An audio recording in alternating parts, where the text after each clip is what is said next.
With some distance from the Karl Anthony Towns trade, there's been a lot of debate whether who won the trade, the Knicks or the Timberwolves, and I'm here to break it all down. All that and much more on the Knicks Digest. What's up, guys? It's your boy Dariel. It's been a minute, but I'm back, so let's get right into it. So the first person I want to talk about Big Perk. On NBA Today, the question was brought up to Big Perk on if Karl Anthony Towns is the missing piece the Knicks need to become finals contenders. And Kendrick Perkins' answer, hell yeah, he is. Wasn't Kristaps Porzingis the piece for the Boston Celtics? Now, in that answer, Kendrick Perkins also goes on to say that Karl Anthony Towns' skills are better than Kristaps Porzingis. He says that he could put the ball on the floor a lot better than Kristaps Porzingis. He says that he has a better post game than Kristaps Porzingis. And as we all know by now, Karl Anthony Towns statistically is a better big man shooter behind the three-point line, which he is.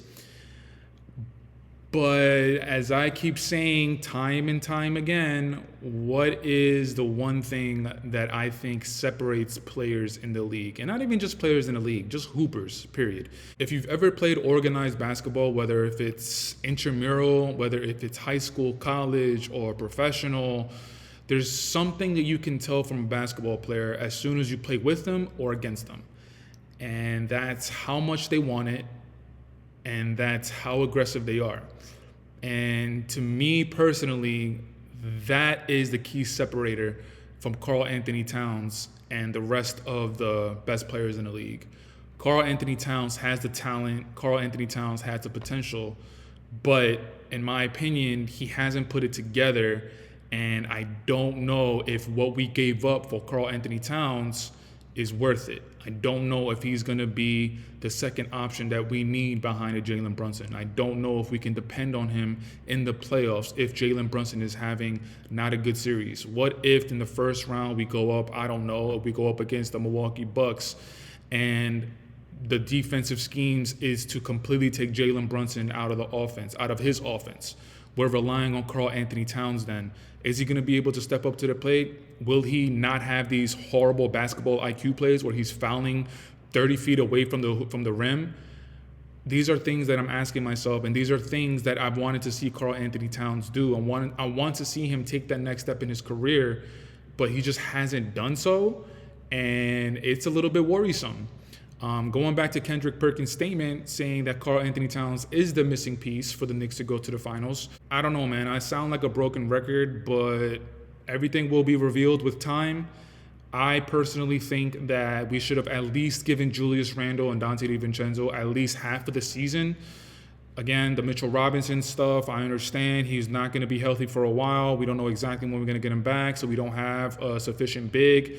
I get that part. I also get that there's been rumblings and rumors coming out of the Knicks camp saying that Donte DiVincenzo was not happy with his role for this upcoming season. There's just a lot of noise. There's a lot of noise going on right now, and I understand that.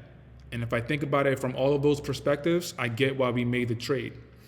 But Karl Anthony Towns being the missing piece, being the final piece for us to go to the NBA Finals, I don't know, to me it sounds a little bit far-fetched.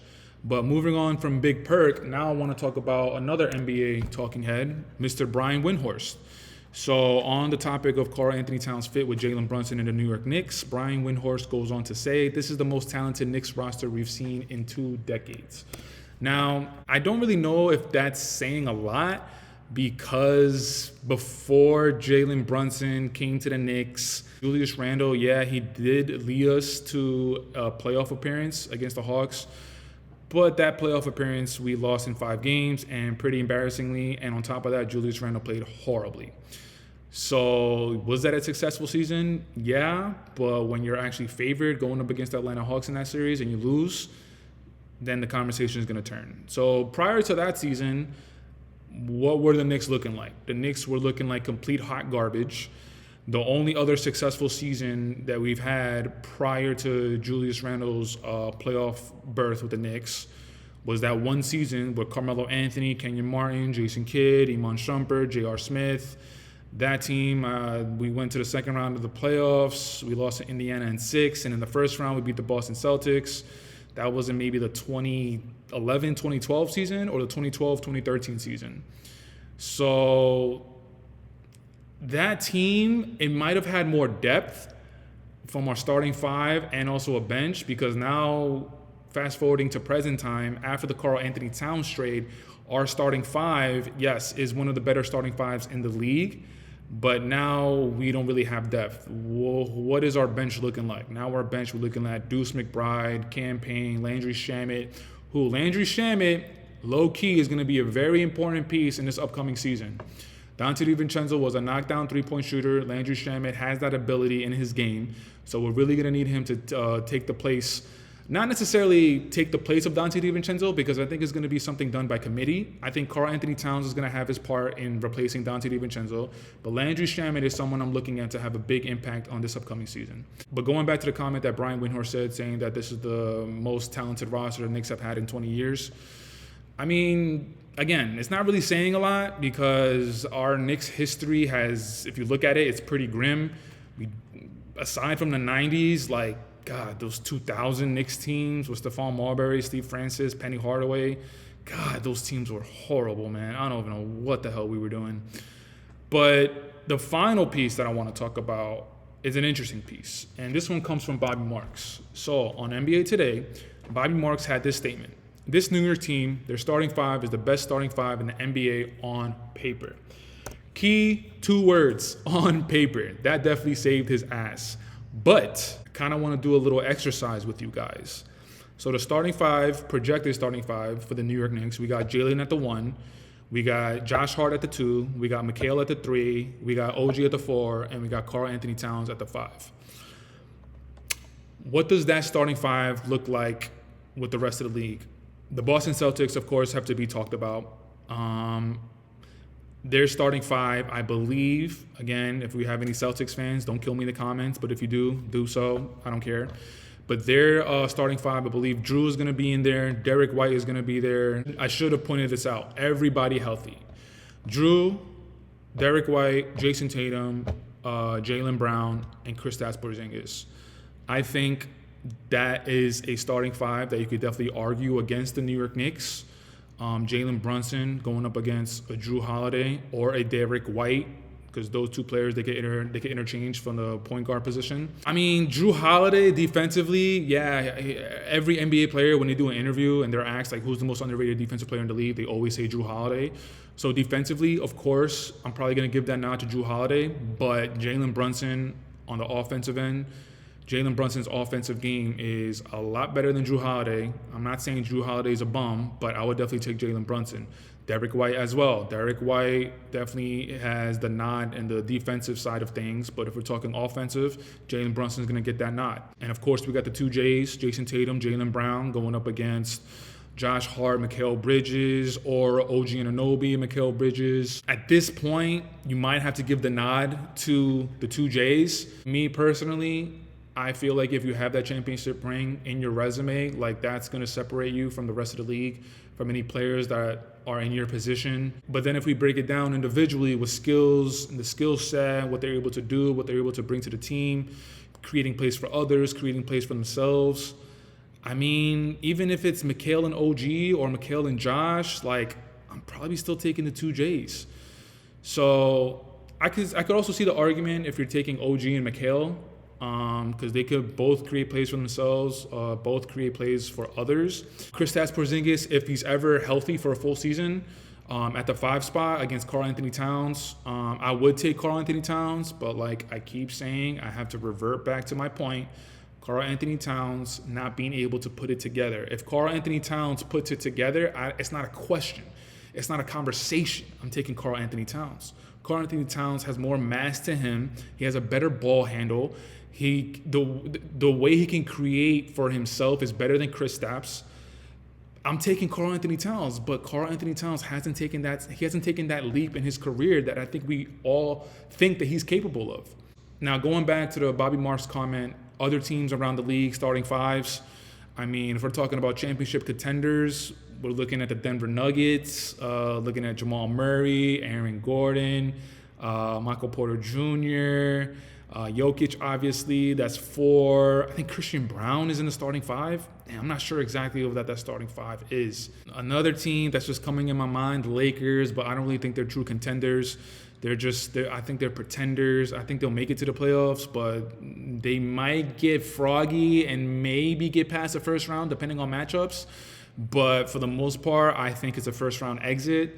I wouldn't be surprised if they are in the play-in tournament by the end of the season. So the Lakers, I don't really think they're contenders. Other teams, the Philadelphia 76ers, we're looking at Tyrese Maxey, Paul George, Joel Embiid, Kelly Oubre, that's 4. Of course, I could throw a monkey wrench in that because Joel Embiid is never healthy come playoffs. Then you're relying on a tandem of Tyrese Maxey and Paul George. Paul George is somebody that has a reputation that doesn't really come up big when the big moments happen, so there's that. So, man, I just feel like every team that we think of, there's a question mark behind every team, not just in the Eastern Conference, every single team in the NBA. The Lakers I talked about, Denver I talked about, but their question mark is the Russell Westbrook. They let go of Bruce Brown. They let go of Jeff Green. They let go of KCP, who's on the Orlando Magic now. So within the last 2 seasons, they lost 3 integral parts of their championship team. Jeff Green, obviously, he's past his prime, but as far as veteran leadership, he's a definitely important piece. Bruce Brown, the way he played off of Jokic, backdooring, cutting, KCP with the shooting, that's a huge question mark. The Boston Celtics, their question mark is, they have the championship, obviously, but their question mark is, with the amount of talent around the league, are they going to be able to repeat? Do they have that hunger in them? I mean, with the Olympics, they have a lot of hunger, I think. Jason Tatum was embarrassed, even though he's probably not really expressing it, but Steve Kerr not playing him, Jaylen Brown not even getting the call after Kawhi dropped out. It's crazy. They have motivation for this season. So it's going to be very interesting to see how the Boston Celtics do in this upcoming season. Milwaukee Bucks, Dame and Giannis, that's always going to be the question. Their chemistry with the full season, with the full training camp, we'll see what that looks like, if it's going to look like any different this upcoming season. The Miami Heat, you can never sleep on, even though they don't really have the talent that the other teams around the NBA have, but I'm never going to sleep on the Miami Heat and that organization. We talked about Philly, other teams in the Western Conference. I mean, Oklahoma City, I'd be remiss if I didn't talk about Oklahoma City. Thank God I remembered it before I closed up this video. Oklahoma City starting 5, man. SGA, Chet is going to be at the 4 now since Isaiah Hartenstein, they got him. So I think Isaiah's going to start at the 5. Chet is going to be at the 4. SGA is going to be at the 1. Jalen Williams is the 2. And that 3rd, I think, is maybe Lou Dort. That is an interesting starting 5. I haven't really watched a lot of OKC. Last season, I only saw them in the playoffs, when they played against Dallas and they lost. But, man, that starting 5, it's something. Thank God they're in the West because we're not going to have to see them a lot. But they need to be in the conversation. SGA was in the MVP talks last season. He's probably going to have another leap in his career in this upcoming season. Hell, he might even win the MVP. Chet is going to go to his natural position of 4. Finally has a big man behind him that he can depend on. So OKC is going to be a very interesting team this upcoming season, which I'm going to try and keep my eye on. But guys, I want to say thank you so much for checking out this video. Leave it in the comments and let me know what you guys think about Kendrick Perkins' statement, Bobby Marks, Brian Windhorst. Talk to me about how you guys feel about the Karl Anthony Towns trade after we've had, a week of distance from it. Maybe I'll put out another video just specifically talking about the trade and how I feel with some distance. But until next time, guys, you guys know the drill. You know the vibes. Jalen Brunson for all the MVPs. The deuce is loose for co-MVP. Mikal Bridges for Defensive Player of the Year. And, of course, Taj Gibson for President.